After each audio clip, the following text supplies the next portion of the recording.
Good evening and thanks for joining us. Officials with Superior North EMS are asking residents only to call 911 for urgent medical situations.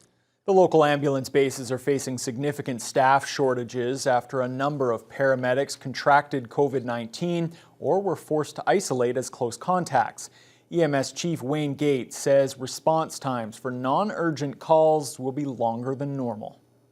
Right now, we're looking at about a loss of about 20% of our workforce. So, as you know, we paramedics service both City, Thunder Bay, and the district, and so we're looking at about 25 to 30 people are off right now due to COVID. Until now, local EMS has been relatively unaffected by the virus. Gates says the vast majority of the employees off the job are due to COVID exposures that weren't work-related. He commends his remaining staff for working overtime and coming in on days off to serve the community. He expects staffing levels will return to near normal in the next week or so, but in the meantime, he wants the public to be aware of possible delays. Life-threatening calls are coming in. We are still getting to those people fairly quickly, but there are some of the less urgent calls that might be considered minor in nature that often really don't require an ambulance, and we will be delayed getting to those responses. And what we're doing is we want to encourage the public that for some of those calls, maybe they should look at other resources such as walk-in clinics or contacting their primary care or Ontario Health.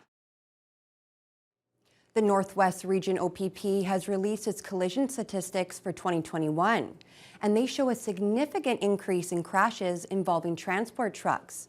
And there were also more than twice as many highway fatalities in the region last year compared to 2020. Jonathan Wilson reports. Any number of fatalities on the highway is concerning. Staff Sergeant Cheryl Davidson is the OPP's traffic manager for the Northwest region, and she says the return to more normal traffic levels in 2021, following the stay-at-home orders in 2020, is one reason for the increase in collision-related deaths. The statistics show the Northwest region saw highway fatalities in the single digits from 2018 to 2020, but that number jumped to 13 in 2021, more than double the previous year. We want to see no fatalities on our highways. Unfortunately, we've never seen that. And it's a sad state, and there's multiple reasons for that. Of course, back to what I said about the global pandemic, in 2020, we had a lot less motorists on the highway just based on the pandemic and a lack of travel. So yes, we did have an increase in 2021.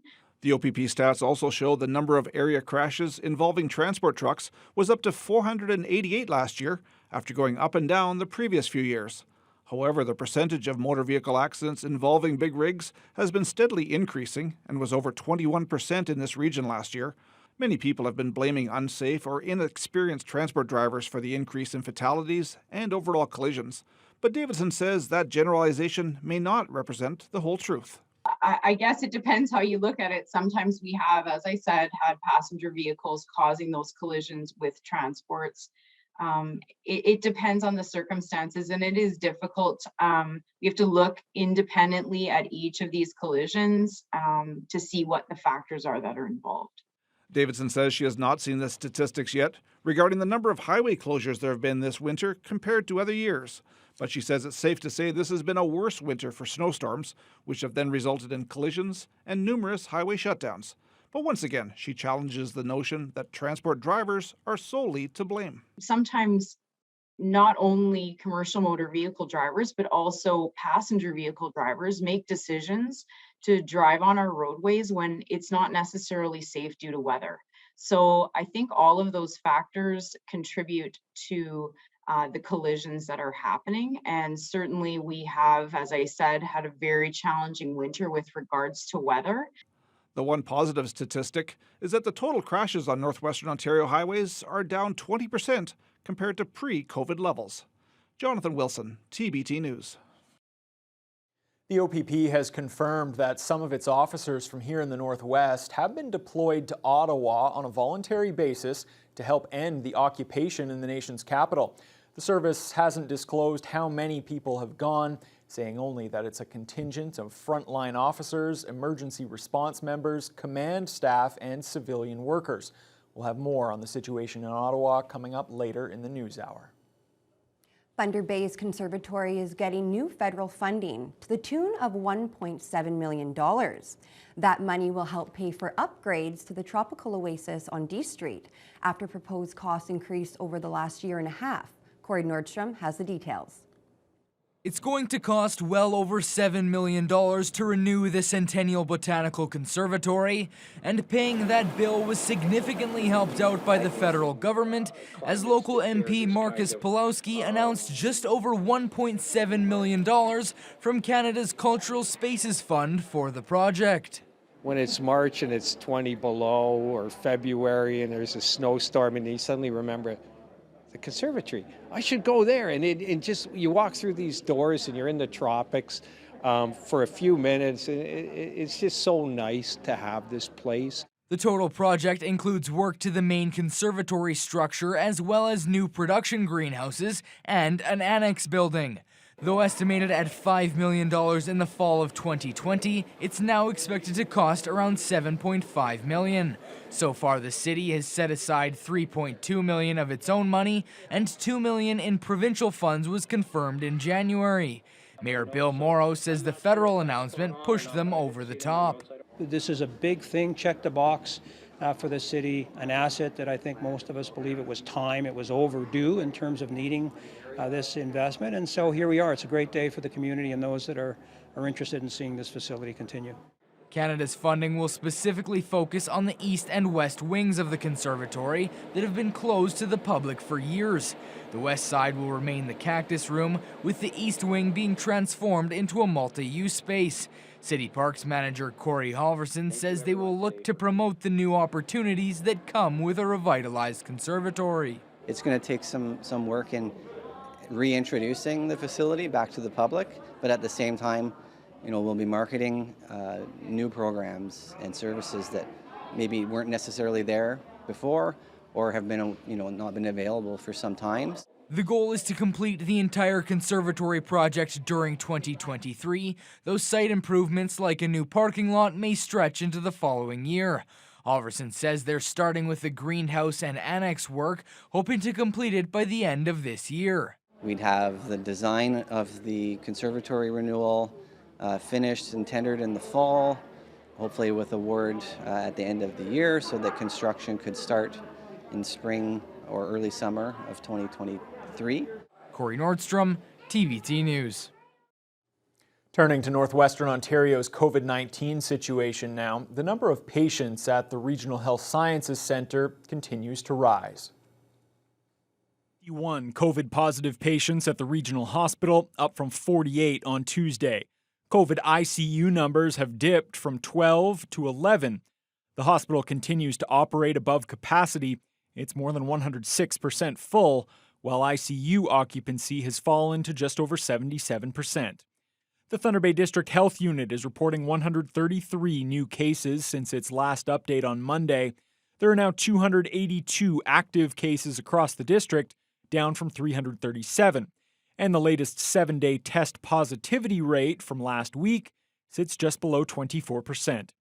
In the Northwestern Health Unit, there are now 417 active infections, 89 more than on Monday. In keeping with what we've seen over the last week or so, the vast majority of those cases, 60%, come from the Sioux Lookout Health Hub. There are currently 252 cases there. And the 7-day test positivity rate across the NWHU continues to rise. It's now at 24%. Ryden's Border Store has had a tough time during the pandemic as the business relies heavily on Canadian customers. Yesterday, the federal government announced it's relaxing COVID-19 border measures for fully vaccinated travelers. But Ryden's officials say the changes won't make much of a difference for them. As of February 28th, travelers coming back from the United States will no longer have to produce a negative PCR test. Instead, they'll have to provide proof of a negative rapid test. But that test will still have to come from an American lab or pharmacy, as personal rapid test kits won't be accepted. Ryden's manager Jamie Spry says the switch won't help people crossing the border just to pick up a parcel. And with limited testing options in that area, it's unlikely many Canadians will make the trip. There are unconfirmed reports that Canada will change the rules again a few weeks later, with travelers crossing the border for less than 72 hours being allowed to return without being tested. But Spry says he'll believe it when he sees it. We're not seeing anywhere near the volume that we would ever see, and not until they take away the testing and people are able to come down freely and return back home freely, I think is kind of the big thing. Into Canada, we're not going to see anything close to it. So yeah, great. We would love to hear in 3 months or a month or 3 weeks that they're going to open it up. But again, we're not going to hold our breath. Spry says it's still good to see that border restrictions have begun to ease, and he hopes Thunder Bay residents can once again stop in without restrictions in the near future.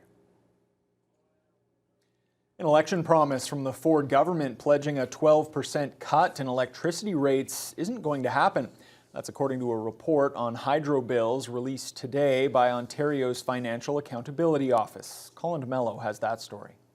As Doug Ford campaigned for Premier in 2018, he made a promise to cut electricity rates by 12%. I'm there to save the taxpayers' money, lower the hydro rates.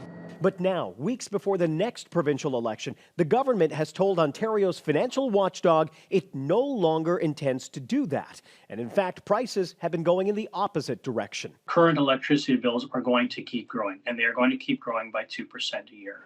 Since the Progressive Conservatives took office, hydro bills have risen by nearly 4.5%. But the government has also been spending billions of dollars to give ratepayers a monthly discount. Here's where the average bill would have gone if the Ontario Liberals were still in charge.